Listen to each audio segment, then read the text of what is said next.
Now let's discuss Surangama Sutra. Surangama Sutra actually is not very easy to expound. Sakyamuni Buddha said that sentient beings are pitiable. Ananda, deeply moved by the Buddha's compassionate salvation and profound teaching, of course, the Buddha is compassionate and delivering sentient beings. And he could feel it deeply, so he wept again and joined his palms and said to the Buddha, "Though I have heard the Buddha's sublime words,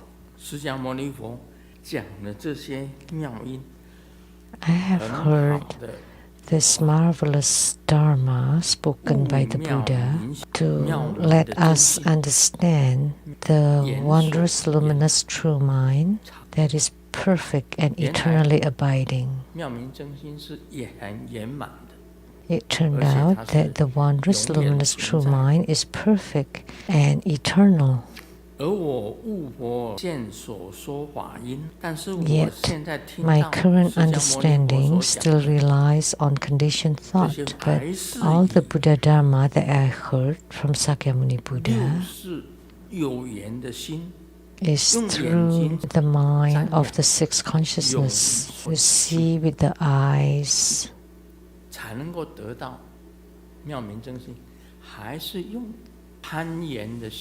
So, still using the clinging mind and the six consciousnesses, which is of the eyes, ears, nose, tongue, body, and mind, to see, hear,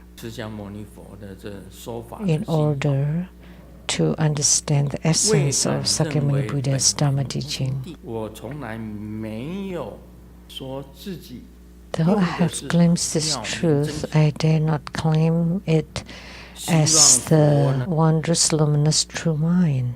May the Buddha, in his compassion, proclaim the teaching upon us again, to uproot my doubts and to guide me back to the supreme path, to attain right and true and unexcelled, unsurpassed Tao, that there is no Dharma higher than this wondrous, luminous, true mind. That's my explanation in plain words about this passage, and you can understand easily. Sakyamuni Buddha told the Venerable Ananda, "You are still using your conditioned mind to listen to the Dharma, so what you grasp is also conditioned, not the true nature of Dharma. So you still use your clinging mind to listen to my Dharma. And my Dharma is also due to causes and conditions and not the true nature of Dharma. Although you have listened to the Dharma, you have not attained or understand or realized the wondrous, luminous true mind." The analogy is like a person pointing at the moon to show it to someone. Like pointing the finger to the moon. Look at the moon.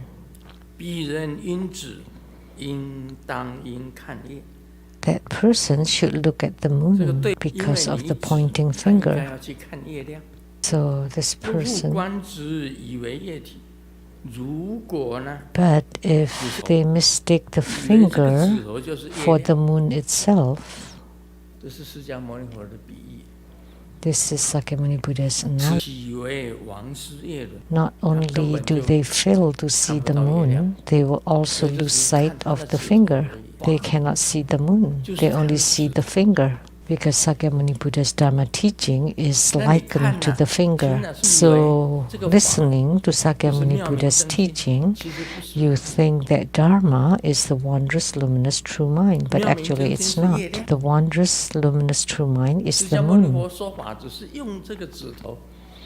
And Sakyamuni Buddha's Dharma teaching is just the finger that's pointing to the moon to let you see the moon, and not the Dharma. The Dharma is just the finger. It just causes and conditions. And because that person just look at the finger, they cannot see the moon. And they even mistake the finger. The finger is not even there. But if you mistake the finger for the moon itself, not only they lose the moon, they also lose sight of the finger. Why? Because they took the pointer to be the bright moon itself. So even the finger is lost. Because the finger can move.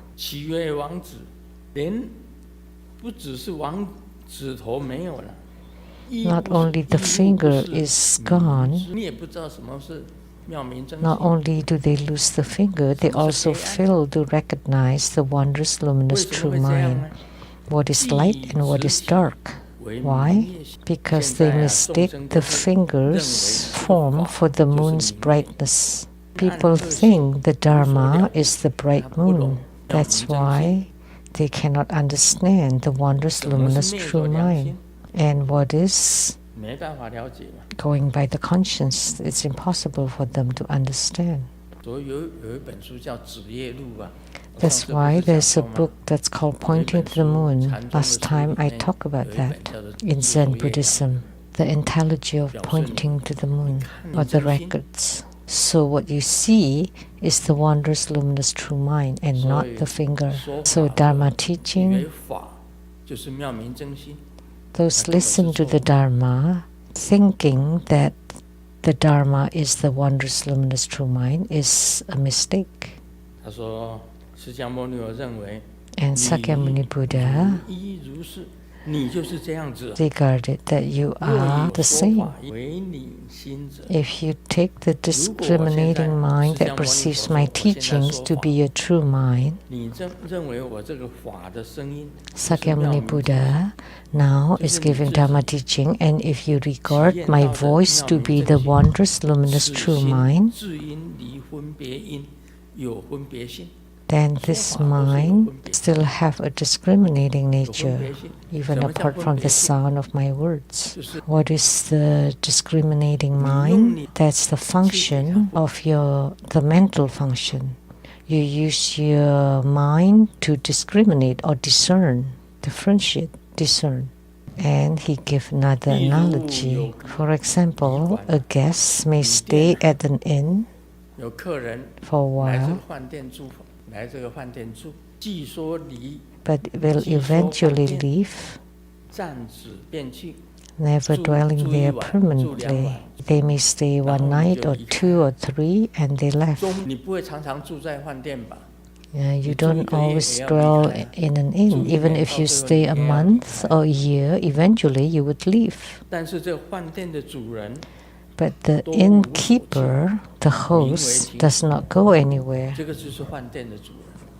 So he's called the host, never leaves. He's always the host of that inn. But regular guests, they would stay for a night or two, or a week and leave, or a month, you still leave.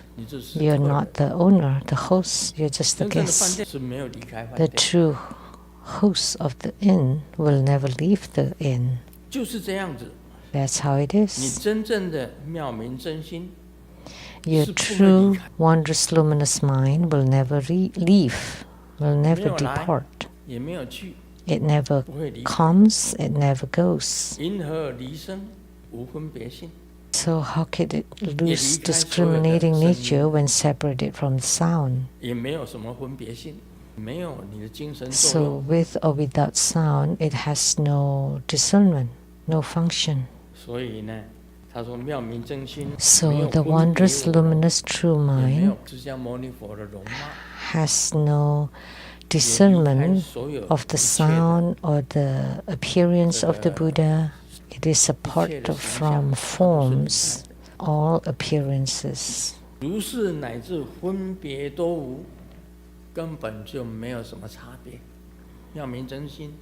is no difference at all. The wondrous, luminous, true mind has no discrimination at all, like what I just said, non-existence and non-emptiness. And here is non-appearances and non-emptiness. Appearances refer to existence. So the wondrous, luminous, true mind is neither existence nor emptiness.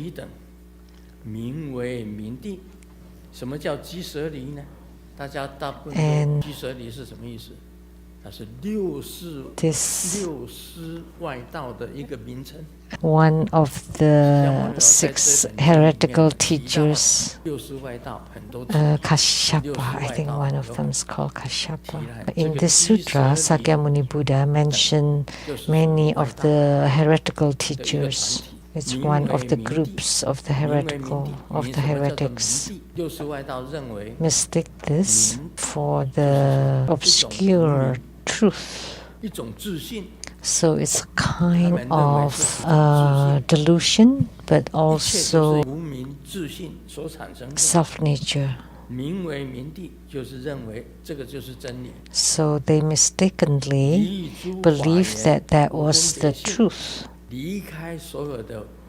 It is apart from all causes and conditions without any discrimination. And every aspect of it can be traced back to something else.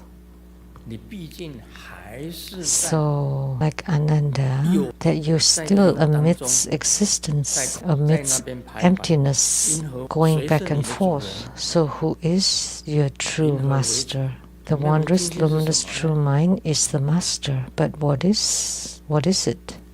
The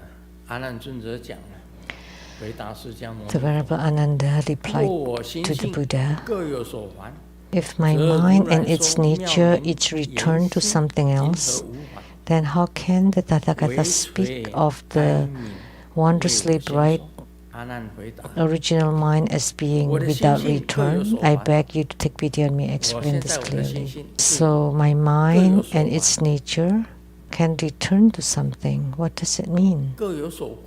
It has a place. Like when we see a person, immediately you can discern it's a man or woman. This is beautiful, this is ugly, that's fragrant, that's smelly, that's expensive, that's cheap. That's called having a place to belong to. Immediately you have that discrimination. As soon as you see, you immediately discriminate or discern. Also has discrimination. If someone sings, and I like to listen to the songs of the grassland. I find them to be mountains and rivers, and the songs are very majestic, and the words are very deep. But the romantic songs are very illusory. So I like grassland songs. So that's called discrimination. As soon as you hear sound, oh, this is nice, this is not nice. That's grassland songs, those are romantic songs. So you say to yourself,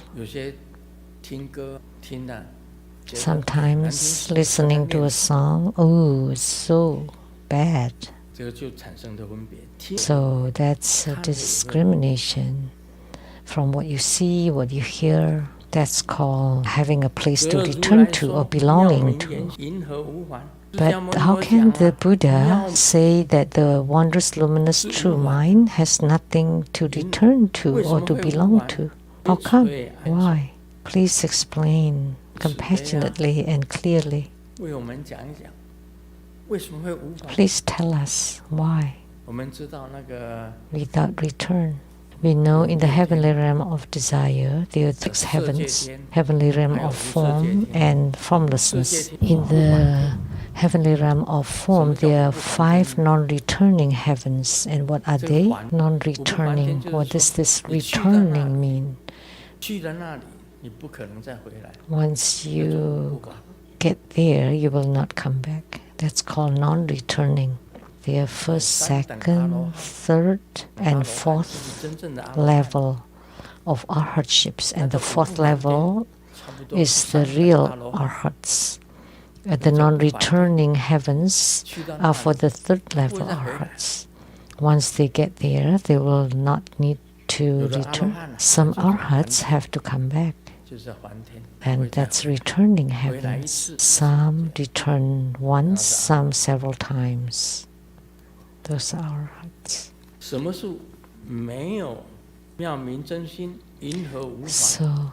the wondrous, luminous, true mind is non-returning. What is that? Please, the Buddha, be compassionate and take pity on me and explain it clearly. Extremely difficult to understand. Do you understand? I understand each of the characters, but put together, I cannot understand. This is for tomorrow. I will talk about this tomorrow. Let me tell you. What is Surangama Sutra talking about? The dialogue between Sakyamuni Buddha and Ananda. It's been so long in the Surangama Sutra, and Ananda still cannot understand.